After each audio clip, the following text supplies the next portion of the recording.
And now, it's time for another Dice Tower review with Tom Vasel. What is one of the greatest movies about time travel ever made? One of the best trilogies that works together well, a great comedy movie, and a movie that predicted a few things correctly but got most of them wrong.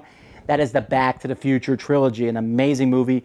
I really like them, and so I was very pleased to get a copy of Back to the Future, the IDW version. This is Back to the Future, an adventure through time by Matt Riddle and Ben Pinchback, and they've done some good games, so woo, sign me up. Now, I know IDW does not have the best penchant for fully developed games or games with good high-quality components, but they do have good licenses, and these designers seem good, so this better be good.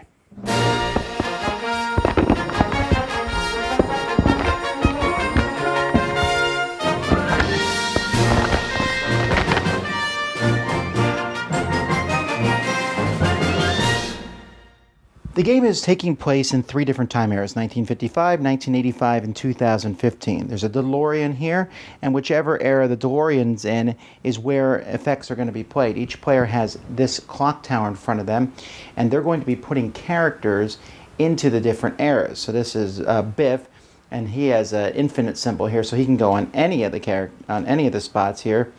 But this George and Biff card, George or Biff card, goes in 2015. So players are going to be what they're trying to do is in each area you're going to place 3 out of 4 cards. And these 3 cards, for example, here, I need to save Marty and a hoverboard from being run over by Biff.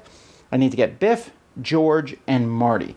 All of them in 1955 to accomplish this card. This one I need Biff, George, and Lorraine, and George, Lorraine, and Marty. There's different cards in each spot.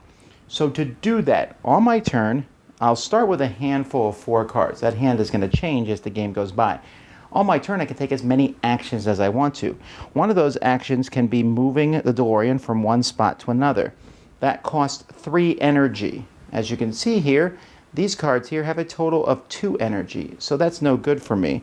But perhaps I lucked out and got this Doc Martin card, which is 3 energy, and then there's also cards with 2 energy. But if you have 3 energy, you can pick and move the DeLorean from one spot to another spot.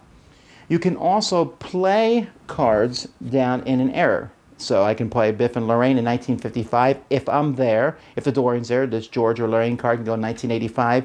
To play a card somewhere, you have to pay time. So this Biff Lorraine card requires 2 times. So I just pay another card that has 2 time, or cards that have a total of 2 time in total. So when I do that, I'll discard those cards. I then also have to pay a ripple effect. Depending on which era, and I have to pay a ripple effect. So 1955, ripple effect is 2. 1985, it's 1. Here, the ripple effect is 0. You're just essentially going to take cards, so the ripple effect of 2 in 1955, and put them underneath your out-of-time token. At the end of the game, every card that you've paid for ripple effect is going to be worth the victory points that it shows at the bottom of the card. So I'm going to be going around and placing these cards. Before I do any of my actions, though, I can pick one of these characters. And one player is going to be the start player. That player will pick a character. Then each person is going to take their turn picking a character. When everyone's done, you put the characters back. Each of these characters gives a special ability. Doc lets you move the DeLorean once for free. Well, that's very handy. Marty, the first character played this turn, costs 0 time. George lets you draw a character card and then swap a character card with the top card of the deck. Jennifer, the first character that you play this turn, costs 1 less time. Biff lets you steal a character card from another player. And Lorraine lets you move 1 character, 1 era. So you may have a character that you've played in 2015 and you can move them over to 1985 if you want to. Now these characters that you take are really important because not only do they give you a special ability for your turn, but also you can only play a character card down if you have the matching character card. So this George/Biff, I can only play if I took Biff or if I took George. Or if I took Jennifer. For some reason, if you take Jennifer, you can play any character cards from your hand, even though that's oddly not written on her tile at all. So you're going to be moving the DeLorean, using these special abilities, playing character cards, if you have the 3 characters you need. So if in 1985, I have Biff, George, and Lorraine, and you have 1 character in each spot, you can in each time zone, you can discard the characters where you need them to be, and then take this card, and also take the top victory point token. So in 1985, you'll see there's 16, 14, or 12.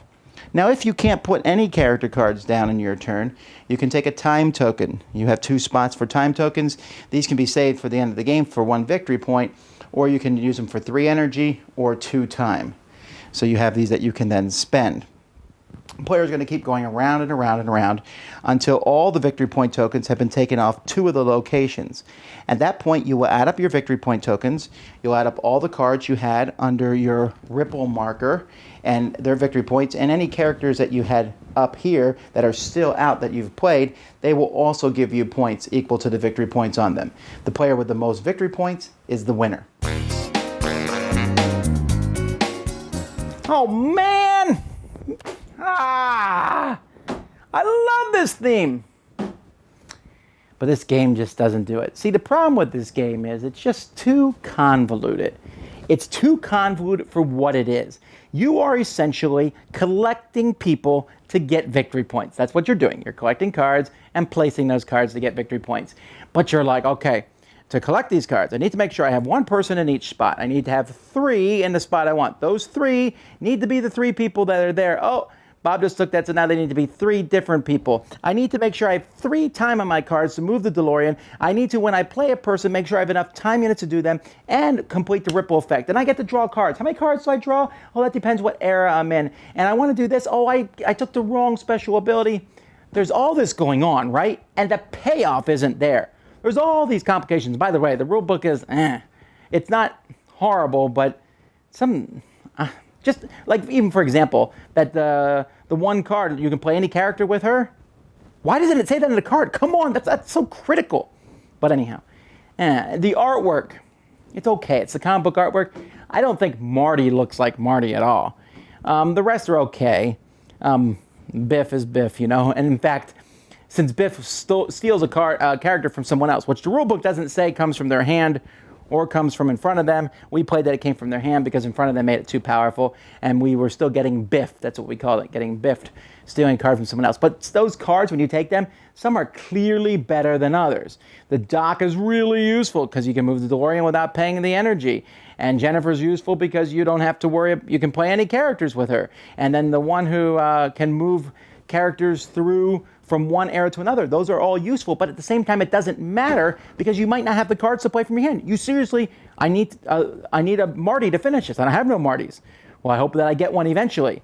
I need a Lorraine to finish this one. I don't have a Lorraine, so I have to wait till I draw that. Ooh, I want to move the DeLorean, but I don't have the time units, and someone else already picked a professor.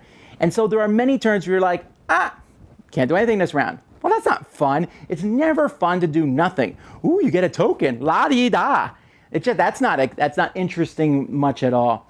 And so this game just had this whole thing going on. And then the first person to do something, the first person to get the 3 people there, because they drew the cards first. It's not like they played better. They drew the cards first or whatever, and manipulated it first. Then they take those, and then you take that card away, and there's a second card, and it's like, oh, well, now I got to do that. It's a different thing. I'm not even set up for that. And then the Ripple cards are worth points, and the cards out there are worth points. The whole thing didn't gel, and honestly, I haven't played this with anyone yet who liked it. And I'm talking about people who are big fans of the show, and I even played it with someone who has not seen the movie, and they didn't like it.